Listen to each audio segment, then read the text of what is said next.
That didn't go right. Oh well.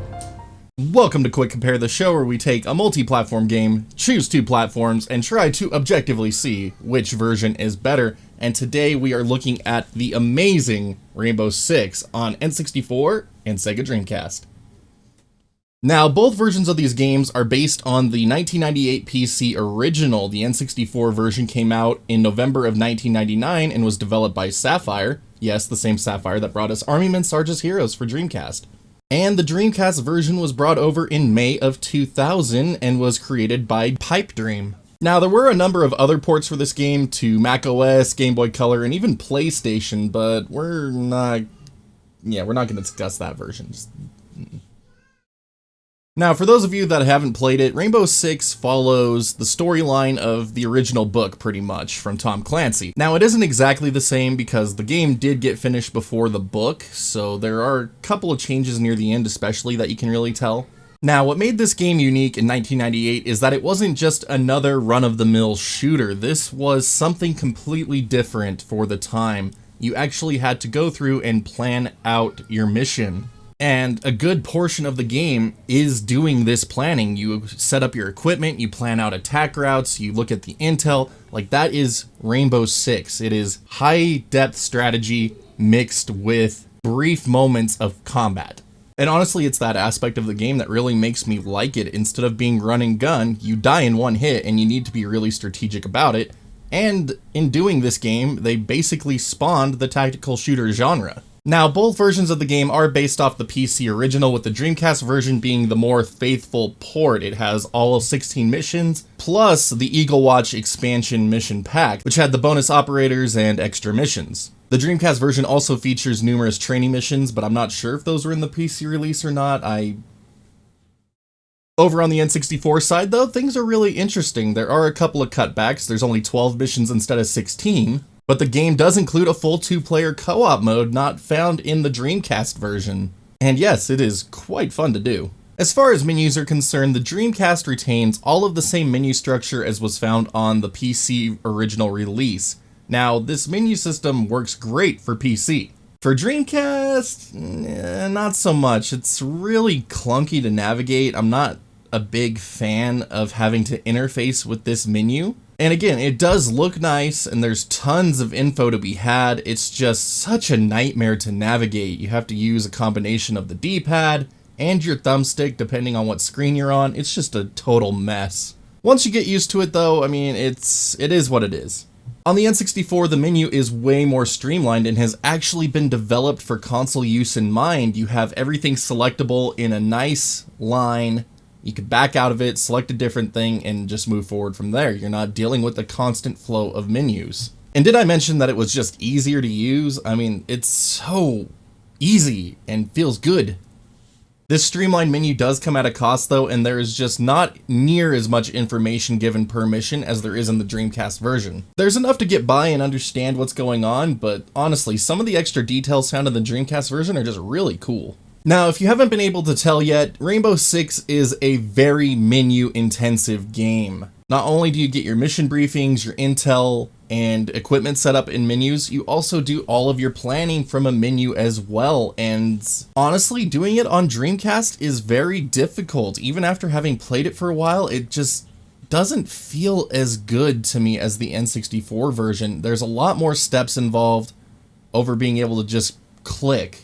Again, this menu is from the PC version of the game, and when you have a mouse, I can understand that this is probably a lot easier to do. But from a console perspective, this is just not that great to use. Just like the rest of the streamlined menu stuff, planning on N64 is actually pretty easy. You select your teams with the D-pad, and you press A to start waypointing. It's very, very simple. Now, as far as graphics are concerned, neither version looks that particularly good, but again, neither did the PC version originally. Tom Clancy games weren't really known for their graphical prowess until about Splinter Cell, so what you see is really what you get. Now, that being said, the N64 version does run at 240p, and the Dreamcast version runs at 480i. Yes, we are dealing with yet another Dreamcast game that does not take advantage of a VGA box this week. Now, both versions run particularly well. There isn't any slowdowns or hiccups or distance pop-in that I've ever really noticed with the game in either version. And outside of the HUD, like honestly, they don't look too remotely dissimilar to one another. So graphically speaking, I don't know, this one's kind of a toss-up to me. Now, audio is a completely different story, and honestly, this might be one of the best sounding N64 games there is. Music, sound effects, voice clips that are included all sound really clear and don't sound compressed, which is typical of N64 games. Now granted, there isn't a ton of music or voice work involved, and voice work that was done in briefings is completely absent, but for what is here, it sounds really, really good. I might even go as far to say that I like the sound effects of guns better on N64 than Dreamcast ever so slightly. That being said, the Dreamcast is no slouch in the audio department either. CD quality audio, everything sounds amazing, the briefings are fully voiced, and it just sounds really good and clean and, again, really well done audio. But now let's talk about an area where I feel the N64 version of Rainbow Six completely decimates the Dreamcast version, and that is in controls.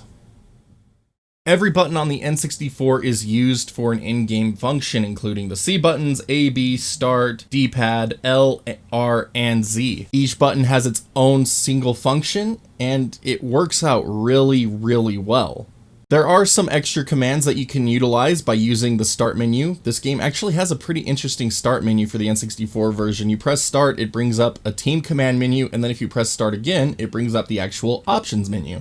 Now, I do want to caveat this and say that the controls, if you're using a default N64 controller, are a little funky, but if you're using a third-party option like the Tribute 64 or even the Brawler 64, this game is perfectly suited for these new modern takes on the controller.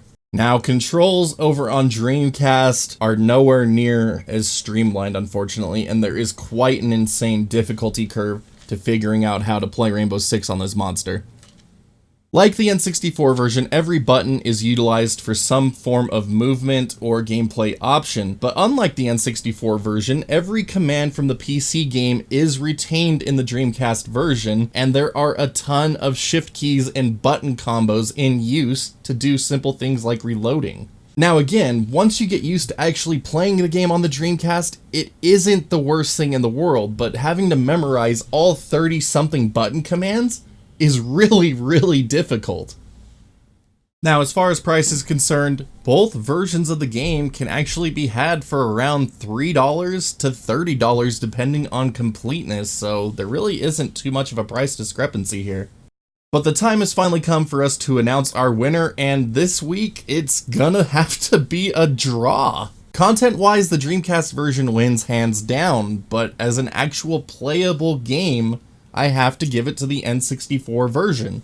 Yes, it is missing 4 of its original missions, but it does come with split-screen co-op, which is really cool. The streamlined menus and usability of controls are also just way better. Now that being said, the Dreamcast version can be gotten used to just fine and played just fine if you want to spend the time to get used to all of those different commands and functions on the controller.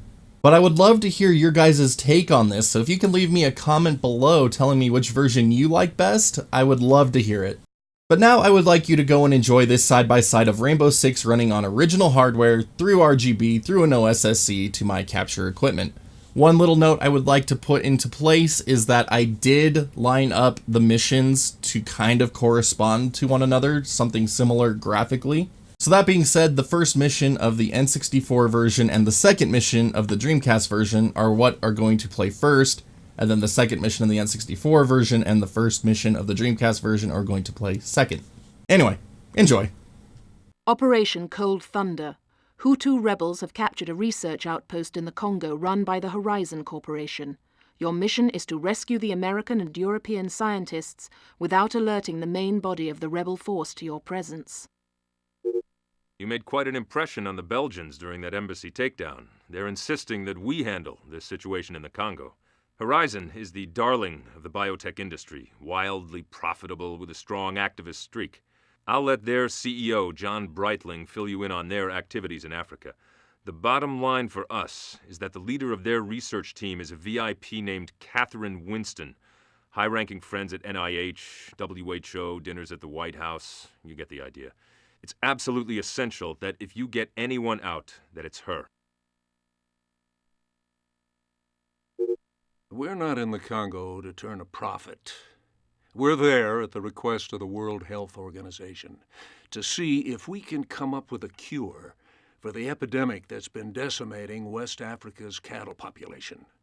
Now, you have to understand, Horizon doesn't exist to make money. Horizon exists to make a better future. If people think we're crazy, well, that's their problem.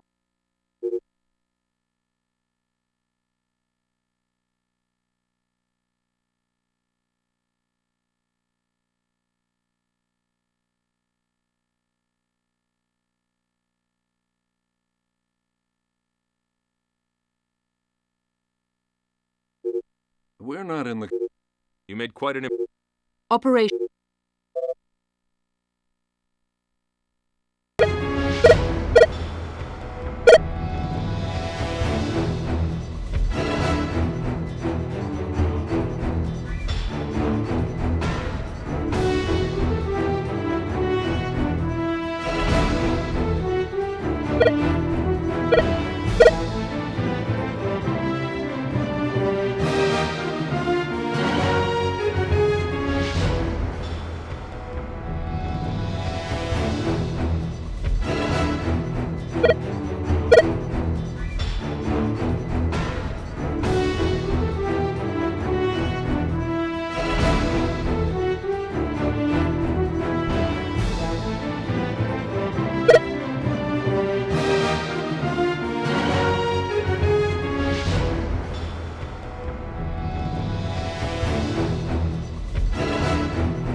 Contact. Got him! Threat neutralized.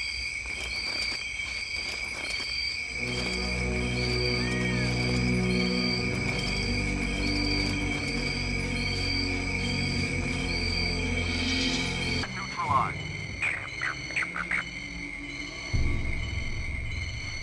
Got him!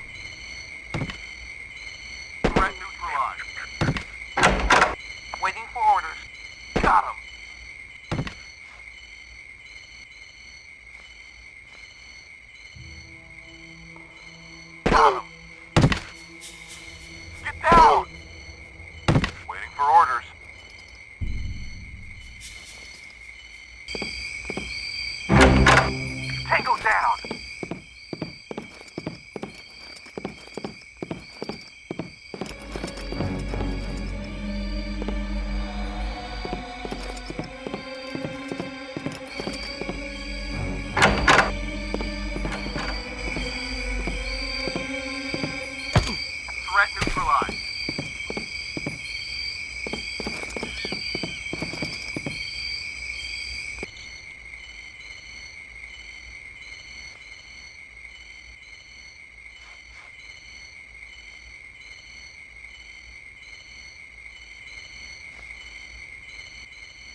Roger that. Roger that.